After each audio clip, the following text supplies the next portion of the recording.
Erma Grego from Senior Perspective. Today we have a guest that I have been waiting for a long, long time to interview him, and it's on this Exploring the Mason-Dixon Line. It's a book that he has written, Walking in the Footsteps of History by Jack Layton. And may I present Jack Layton? Thank you very much, and thank you for inviting me to come here, Irma. It has been a long time. Yes, it has. I started writing this book quite a while ago, and I had a publisher, ran into some difficulties, and kind of got a little bit frustrated, and then resurrected the project, and lo and behold, here it's come to fruition. Right. And, and I read the book, and it's very, very interesting, and it's wonderful the way you've done it. You've put diagrams in here, and also you've put some of your humor into it, which lightens some of the historical facts from that. Well, I basically took the journal of Charles Mason. Charles Mason. It was Charles Mason and Jeremiah Dixon that surveyed this line, and it came about. The kings in ancient times, and I say ancient times, in the 17th century, they would write land grants that would describe borders that when you tried to do them on the ground, put them on the ground, they just didn't work. In 1632, King Charles I gave George Calvert, who was the first Lord Baltimore, a land grant for Maryland. And he wrote the borders in there of what they would be. And many years later, in 1681, King Charles II gave the Penn family a land grant. And these borders, as written, contradicted one another. If you took one of the interpretations of the Calvert family's land grant, part of Philadelphia would be in Maryland. And, if you took the Penn land grant at face value, all of Baltimore would be in Pennsylvania. So that had to be settled. That created a big problem. There was lots of gunplay and other things unpleasant things that happened over this border dispute. And finally, they took it to court in the year of 1732, to the Chancery Court in England, and it became known as the Great Chancery Case, and it was finally settled in 1750, some 18 years later. And we think we have problems with our courts today of being slow. But that didn't really end the problem. The court did say that the disputed border, neither one of these would be, that the border between Pennsylvania and Maryland would be a line of latitude that was 15 miles south of the most southern point in the city of Philadelphia. So you think, well, that settled it, but they had to find people that would survey this. So the next problem came when the Penn family would come up with a surveyor. The Calvert family would say, this guy's going to cheat us, he's your guy, and vice versa, and so on and so forth. Finally, they went back to the court again in England and told them of this, and there were other problems that people disagreed with. And you could almost read between the lines when you read some of the background of this, that the court was getting fed up with this whole business and would like to see it go away. And they said, we have two people that are willing and able to do this survey. Their names are Charles Mason and Jeremiah Dixon. You sit down with them and you decide how you're going to pay them to do this. And so that's how the two were chosen. Charles Mason was a 35-year-old mathematician and astronomer. Jeremiah Dixon was a 30-year-old mathematician and surveyor. And the two of them had worked together before on various projects. So on September the 3rd of 1763, they boarded a sailing ship in England, and the two of them, along with their instruments, came across the choppy Atlantic, and they arrived in Philadelphia on November 15th of 1763. That's where that's where they started. That's where they started, there in Philadelphia. Probably one of the first things they saw as they came up the Delaware River there was a building which still stands, and it's been restored today, the Whitall House. It was really the farmhouse or the plantation house of James and Ann Whitall. And Oh, it stands right there on the banks of the river, not far from where I was born. wow. And used to see that as a kid. There was also a battle of the Revolutionary War that was fought there. Quite a historical event, And, place yeah, then. yeah, it is. Yeah, and it's a park. It's Mm-hmm. a state park today. So that building still stands, and it's restored to the way it was back. The building dates back to 1743. Oh, It was built, and it's been restored to its 17th century Original. elegance, and it's there. So that's, in essence, that's where they started. This sits almost directly across the Delaware River from the mouth of the Schuylkill River, where it empties into the Delaware there. Across well, from to get back to Philadelphia. these land grants now, Mm-hmm.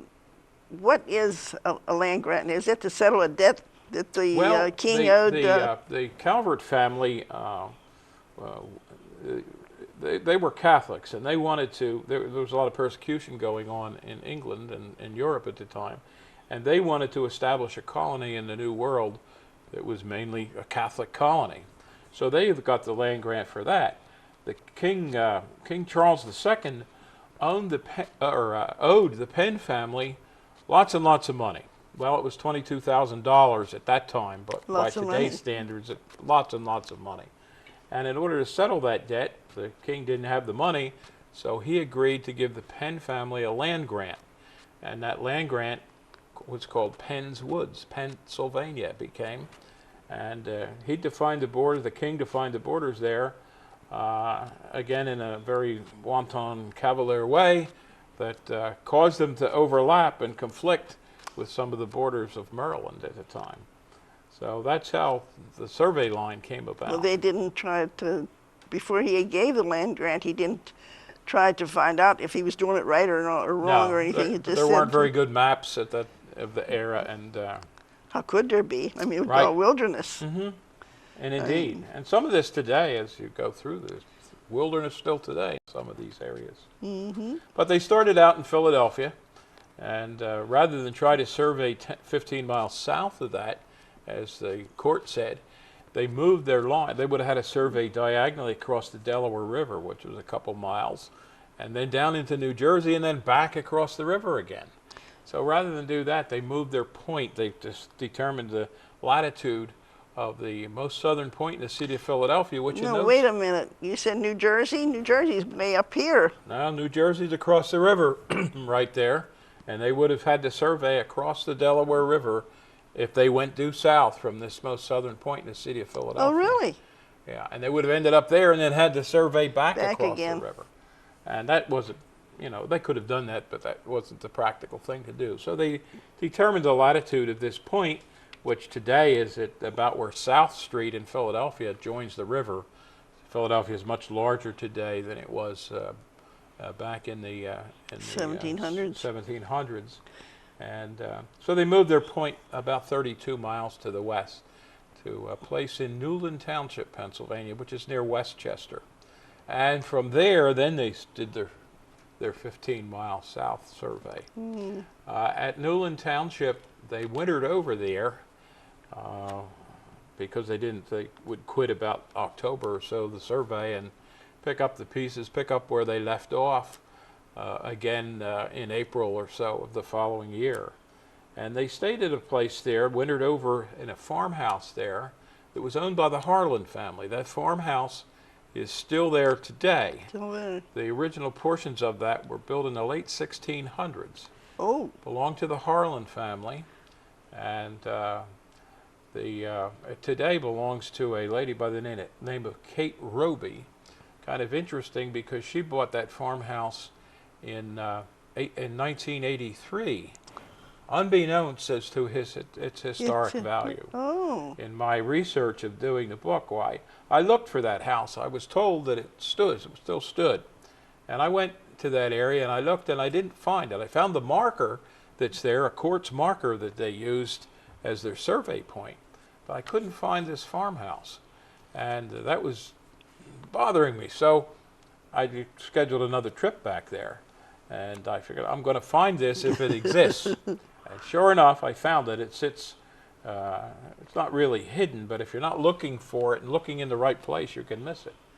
And I went up to the door of the farmhouse and knocked on it, and I hear footsteps coming, and kind of my adrenaline went way up.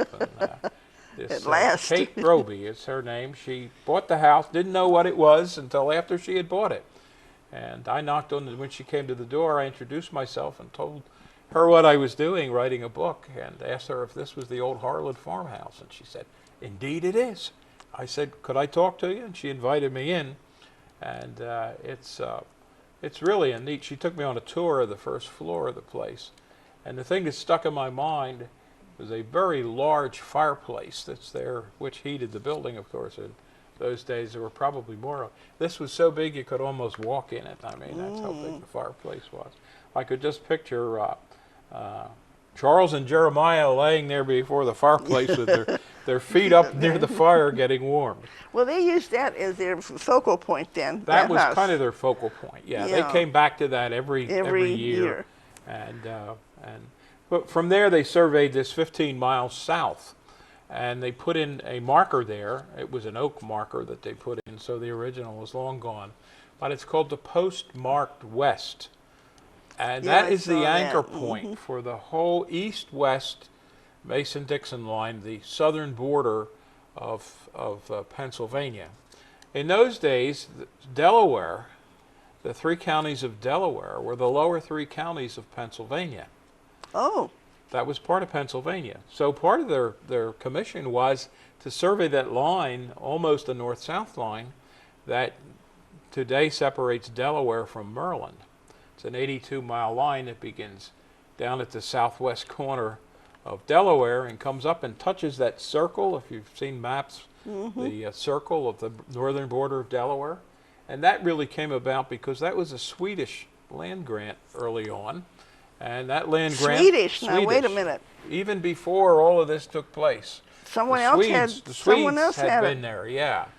And so it was a Swedish land grant, and that land grant said that the northern border would be all lands within 12 miles of the city of Newcastle, Delaware, would be included in that land grant.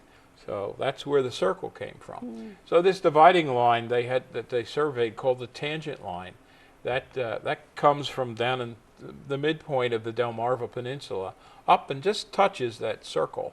And it's a line that runs just a little bit to the west of true north.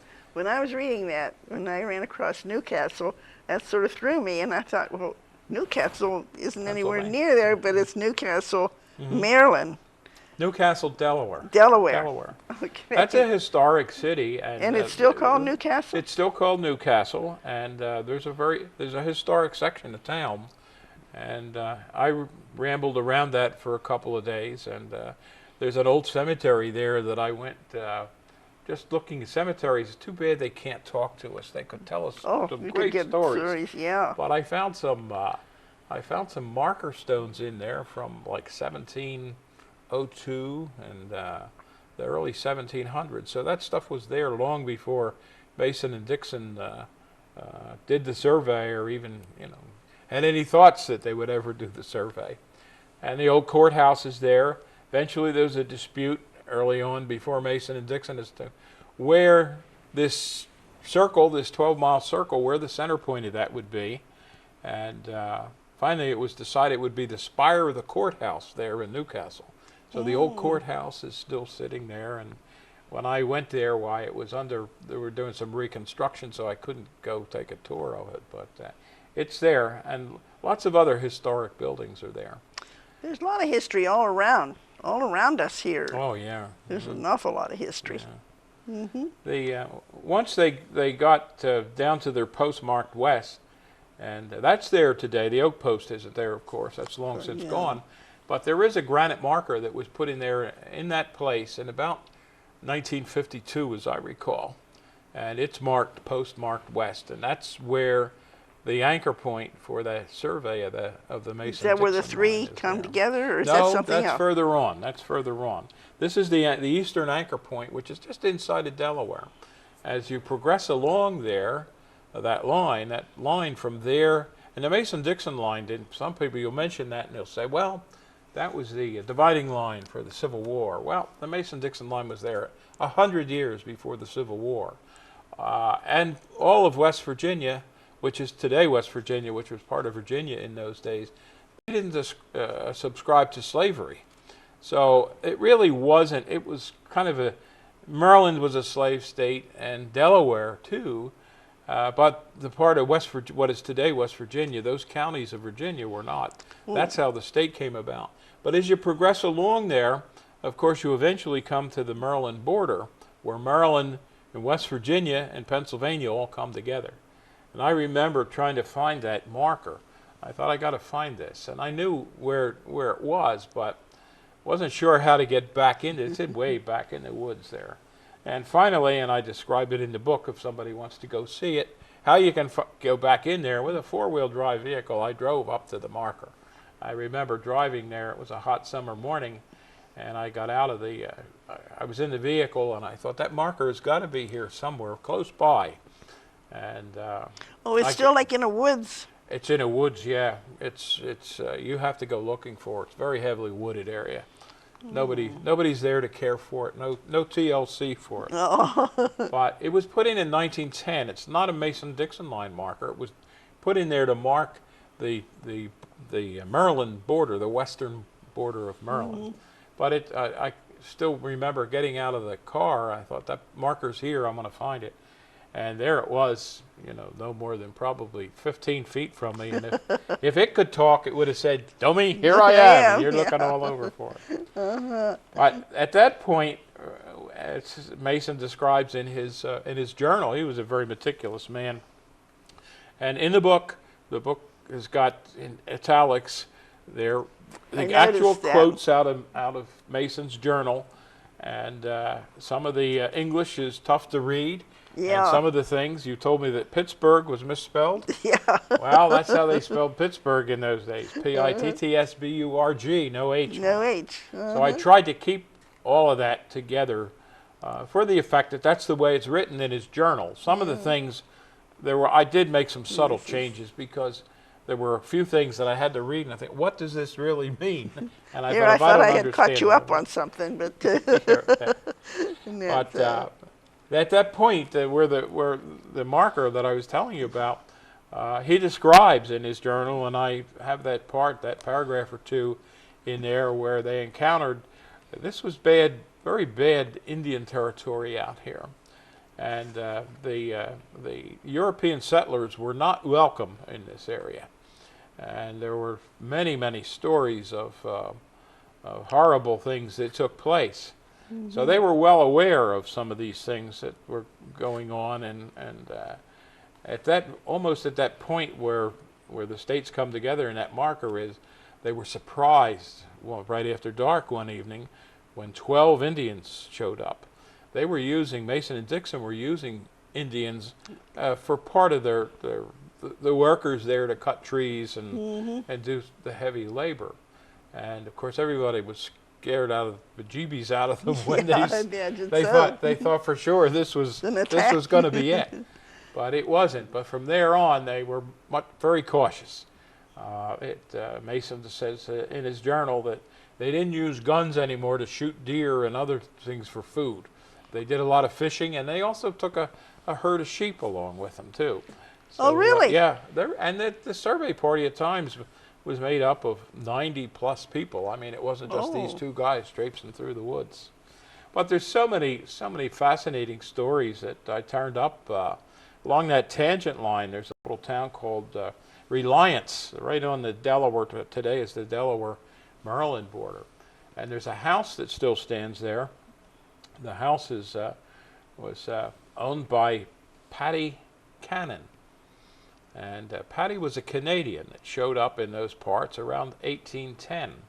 She married a native guy there by the name of Joe Johnson. And Patty and Joe Johnson ran a tavern just on the Delaware side of the border, like several hundred feet into Delaware. Their house is several hundred feet into Maryland. The house still stands there. So the border was between the tavern and the house. Well, Patty and her husband were notorious people. The Underground Railroad, where the slaves would escape from Virginia, ran up through there, called Underground Railroad because there was a lot of people that aided the slaves to escape into Pennsylvania. Mm-hmm. And for the longest time, once they got there, they were footloose and fancy free. Mm-hmm. That got changed there at one point. So, why don't we take a break about now? Okay. And then we'll continue in a few minutes then. Sounds okay? good. We'll be back in a few minutes.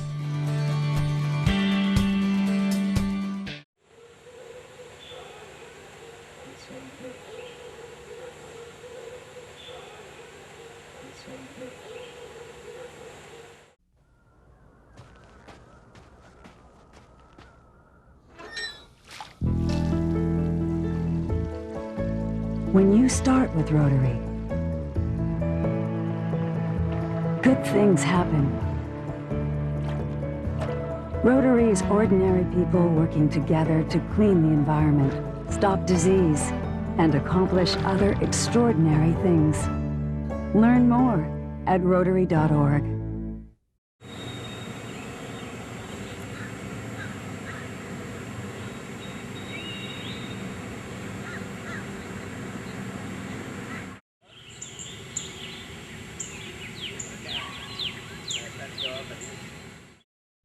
Your heart rate's a little fast.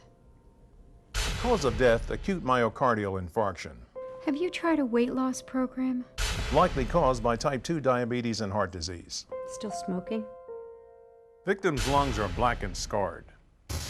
You can get a physical exam now,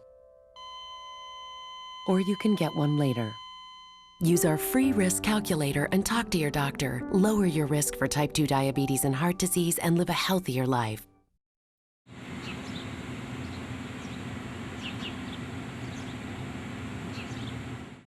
Alone, our reach is limited. No matter how great our intentions, on our own, we can only stretch so far. But at Rotary, we believe the right group of people working together can make our world a better place. Rotary, humanity in motion. Okay, we're back again, and it has been very interesting, and we brought up a couple of new points that we want to talk about. And this is really a very interesting idea, and it would take somebody to write a book like this that it just explains everything as it happened. As it really happened, you feel like you're there. Yeah, right. When you're well, the reading subtitle of the book is "Walking in the Footsteps of History." Right. And I wanted to do that. I was hoping to allow people to see through my eyes what you have seen. What I saw as I did the research on this. Mm-hmm. I'll finish that story about Patty Cannon.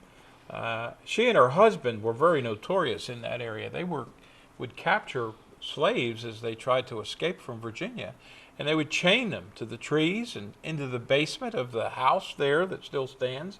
And when they gathered up a dozen or so, they would chain them in on a slave ship that came up the Nanticoke River and take them back to Georgia and sell them at a slave market. Well, how'd they get that ship through there? Well, the ship would come up the Nanticoke River, which isn't very far from there, off of the Chesapeake Bay. Went over to the place where the ship docked, a place called Woodland Ferry. And it's such a calm and serene place today. I mean, it's just a pretty place. Hard to imagine that these horrible things took place there. And to think these people thought they were free. That's right. They thought they were free, and they were grabbed by these people. Anyway, the police, the sheriff from Delaware would come, and Patty and her husband would conveniently be in Maryland at the house, and the sheriff from Maryland would come, and they'd conveniently be in the tavern. Patty, incidentally, was the bouncer at the tavern, so you can imagine. Anyway, finally, and of course, all of the people that lived in that area were afraid of them. Yeah. And so finally one day everybody got together, and the sheriff from the Maryland side showed up and the one from Delaware showed up. And they took Patty into custody. And what they were doing was not in and of itself illegal. However, people lost their lives. Some of the slaves had been killed in this process that went on, this enterprise that her and her husband were involved in. Patty confessed to something like 5 or 6 murders. So she was taken off to a jail in Georgetown, Delaware, and the jailer was questioning her after she got to the jail, and Patty very quietly just reached into a pocket in her skirt and took out a cyanide pill and popped it in her mouth and committed suicide right in front of the jailer. Oh my goodness. So much for the She story. was really some character then. So much for the story of, and it's amazing how it can turn up so many things. There's a. Well, what happened to her husband then? Did he? I don't know. I they lost just, the. Yeah. He was lost. he was gone. They had taken him off too. Hauled him off to jail. There's another town along there called Marydell, where the Baltimore and Washington Railroad, in the 1800s, right after the Civil War, crossed from Delaware into Maryland, and I went there and looking for a railroad, and the railroad's long been abandoned, but I found the tracks coming out of the woods and what have you. But there's a story that happened about 1870 there, where the morning train came in, and of course a huge steam locomotive pulled into town, and 8 very well-dressed gentlemen got off of this train, and 7 of them walked down the railroad track about a quarter of a mile, and one guy had a suitcase or a briefcase, and he went into town, was filled with cash, and he bought 2 wagons and 2 teams of horses. The other 7 had gone down the tracks about a quarter of a mile, and the townspeople heard 2 gunshots. But all 7 of them came walking back down the track.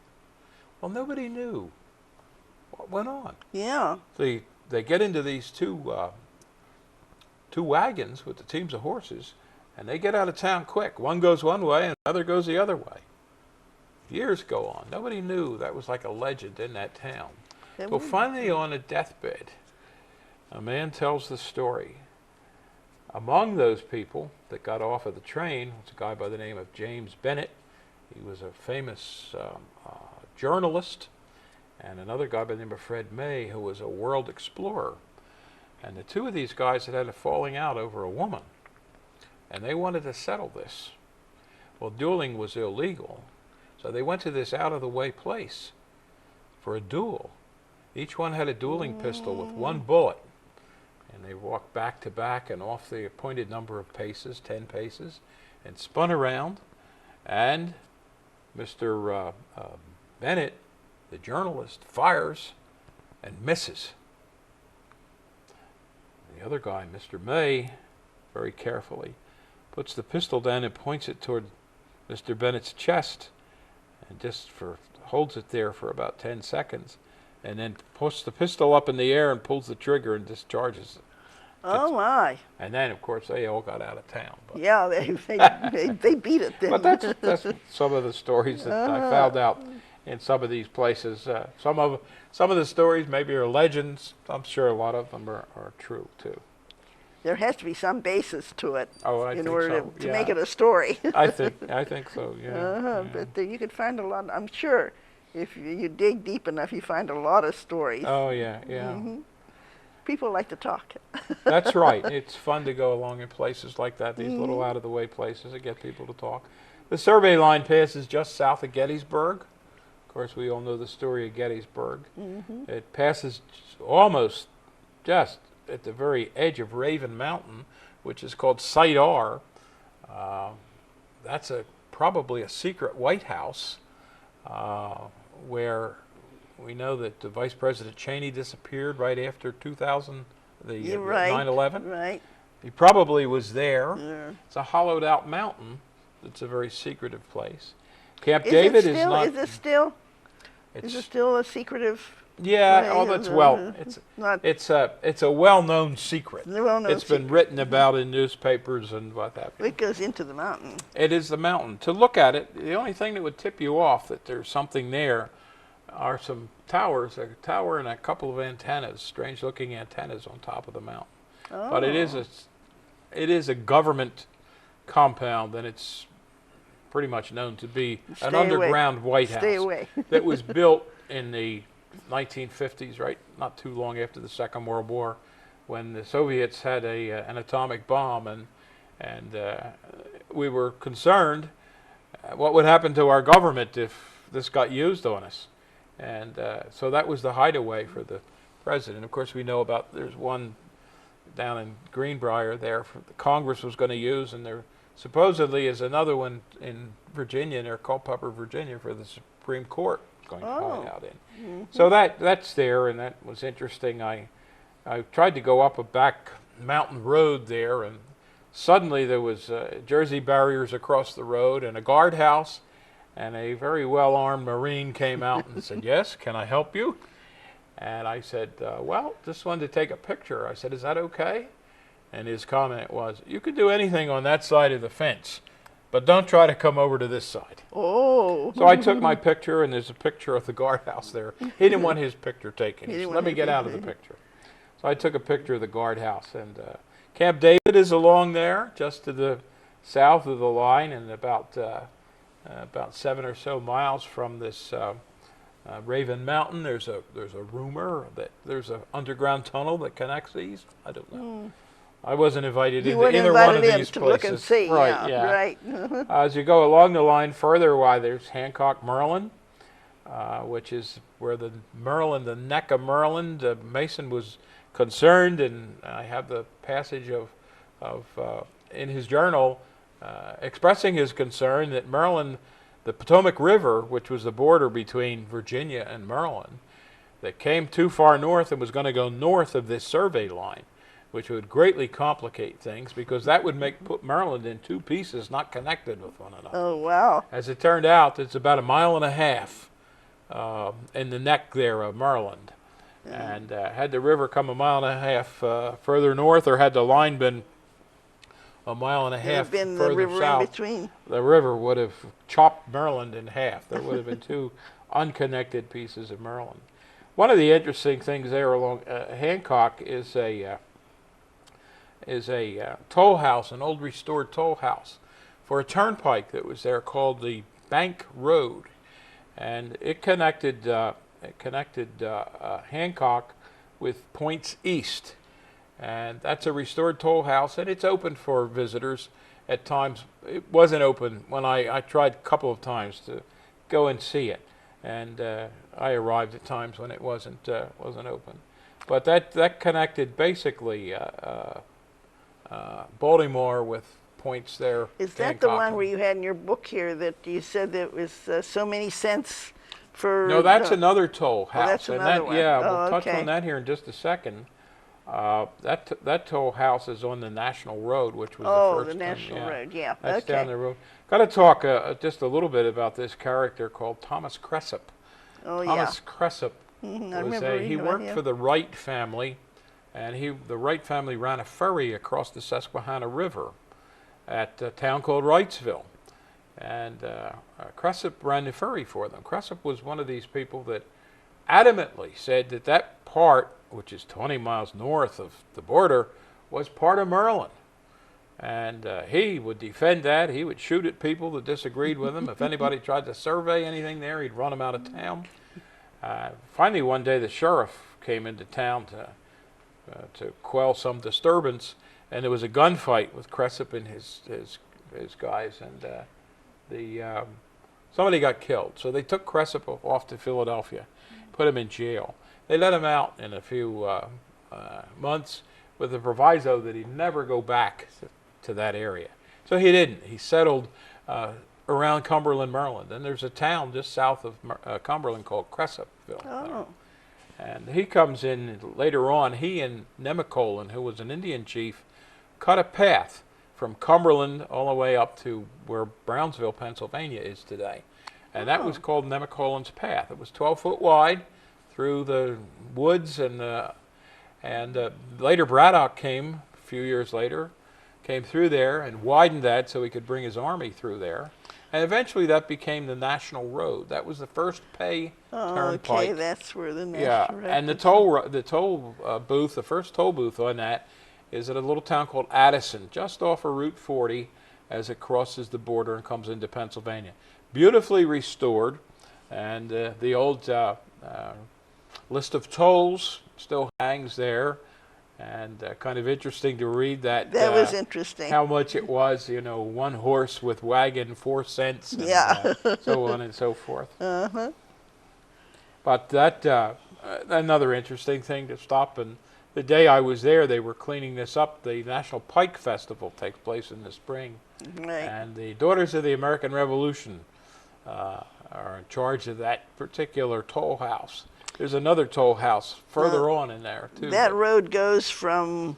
That road originally went from Cumberland to Wheeling, West Virginia, And then it then came... it eventually went on further, way out into the west. But that the stagecoach ran from Cumberland to Wheeling, and about midway, that's about 150 miles, and about midway there's up on Route 40 today, somewhat off of the Mason-Dixon line, there's an old hotel called the Washington Tavern, and it's restored right there on Route 40 near Fort Necessity. And that the stagecoach got its name from people would take journeys in stages, and a stage was about 75 miles, and you could travel that in one day.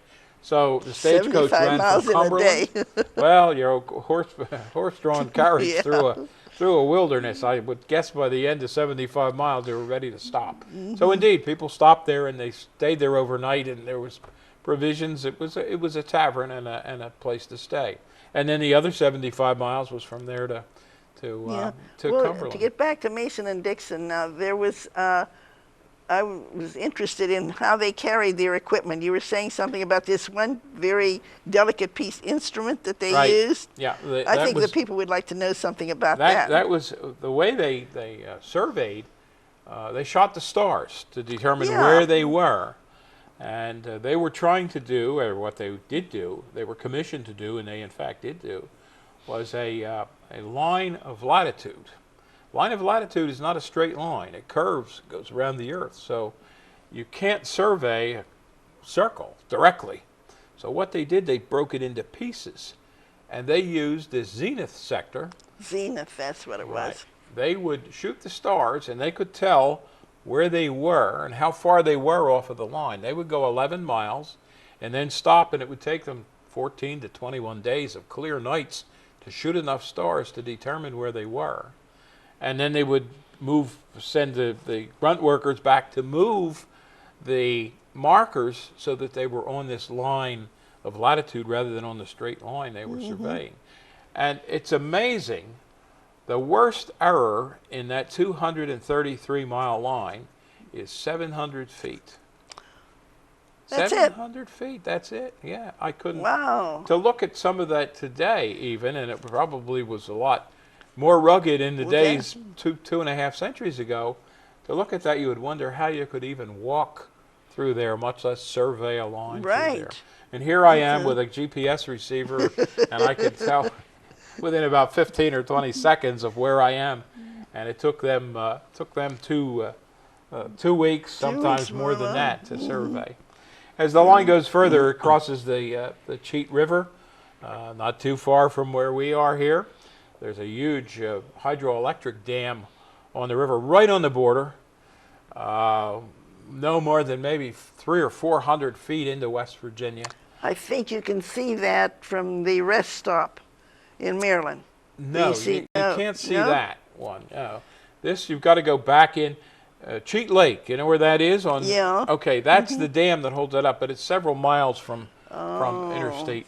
Underneath of that particular lake, the river dammed up, the Cheat River, which makes is a mill, a steel mill that was in the 1800s. It was eventually closed because it went bankrupt, but the remnants of that are down in the valley there underwater. As you progress on, you cross the Monongahela River, and there's another disputed border. Virginia claimed this very territory that we're sitting in right here today. It's kind of interesting in my research of some of these things. I found a couple of land grants here in Peters Township that were written by the Commonwealth of Virginia in the late 1770s, in that era. So that was a disputed border. There's an interesting story about a guy by the name of John Conley, who was a captain in the Virginia militia. And Governor Dunmore sent Conley up here into these parts to enforce the edict that this is part of Virginia. And Virginia was claiming all the lands to the west of the Monongahela River and south of the Ohio River. So part of Pittsburgh, all the way into the city of Pittsburgh. Yeah. Anyway, Conley went up to Fort Pitt, and he captured Fort Pitt. And he changed the name to Fort Dunmore. Well, that didn't last long. A couple of weeks, and the sheriff from Westmoreland County came in and arrested Conley and all of his soldiers. Put them in jail out near Greensburg in a place called Hannistown.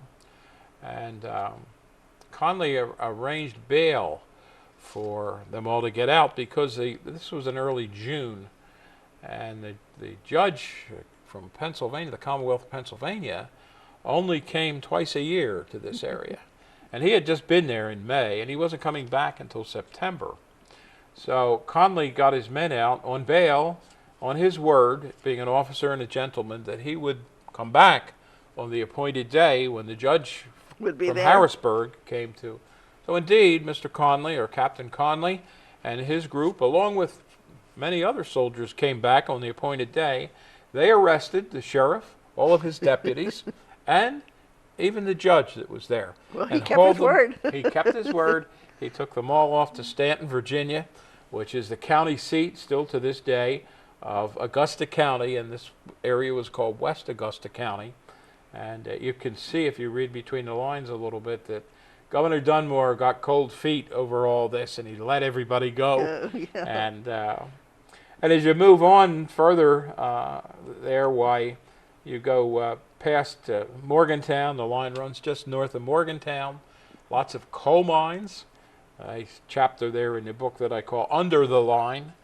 Some of those coal mines that are there, some of them still active today, that stretch miles and miles into Pennsylvania. Mm-hmm. And the long time ago, in long, antiquity, the equator wasn't far from this place where we were, and they were tropical forests there, and that's where the coal comes from today in this area. And, Yeah, well, I think they're going to have to read this book in order to find out the rest of this, and that. right, And the line ends the line ends just about near Mount Morris. That's as far as Mason and Dixon surveyed. The Indians wouldn't go any further. They said, "This is it." And so the line ends. There's a marker on Browns Hill, and the rest of it wasn't surveyed until about 30 years or so thereafter. So I know you were going to say something about how you got interested In doing this. this, there was a gentleman that lived here in Peters Township from probably in the 1930s. He moved here. Sam Liebarger. Sam was a very learned gentleman. He must have had a tremendous library of things. Sam and I and a bunch of other guys would meet at Eaton Park almost every morning for breakfast. And we had a table set off in the one side there. I called it the table of knowledge. My wife said it was the good old boys club. But Sam and I would talk, and the other group too, about off-the-wall things. Sam would come in the next day with some papers To verify what his side. And everything from his sea level, the same anywhere in the world. Of course it is, Sam. Well, he comes in with some papers from a Russian scientist. And were there ever cable cars, not inclines, cable cars in Pittsburgh? Yes, there were. Sam comes in with information on the size of the cables, the motors that drove them, and so on. One day we got talking about the border of Pennsylvania. And why does Pennsylvania stop abruptly and go north? And Sam said that's because of the land grant to William Penn that described those borders. Well, sure enough, the next day, Sam came in with the copy of the land grant. And that's what interested me in it. And Sam passed away in about 2000 or 2001. His son still comes in, Ed, almost every day to Eaton Park. And but Sam was a fine gentleman, that certainly knowledgeable. And at one time he taught at Carnegie University before it was Carnegie Mellon. And he was into ham radio, and that was a hobby of the Wizards, like in the 1920s. And so he's a very, very knowledgeable guy. He had a whole string of patents on hearing aids, various hearing aids. So that's how the book got written. My Yes, curiosity that was sparked by brought Sam. the rest of it then. Yeah. So now anybody wants to find out anything more, they'll have to read your book. The book is available Enjoy. at Amazon, and it's also available. The publisher is American History Press. If you go on the website AmericanHistoryPress.com, the book is, you can buy the book through them or Amazon, and it should be available in Barnes & Noble in their stores here. If it isn't already there, certainly very shortly. It's on their website at this point, so it ought to be in the stores. Well, I wish you lots of luck with your book and everything. And like I said, I was very interested in it because it not only gave your historical facts and everything, but it threw in some lighter literature and everything where it made it interesting to read. Well, thank So, you. and I thank you so very much for coming, and we finally made it. Okay, well, thank you very much for inviting me. My pleasure. This is Erma Grego from Senior Perspective.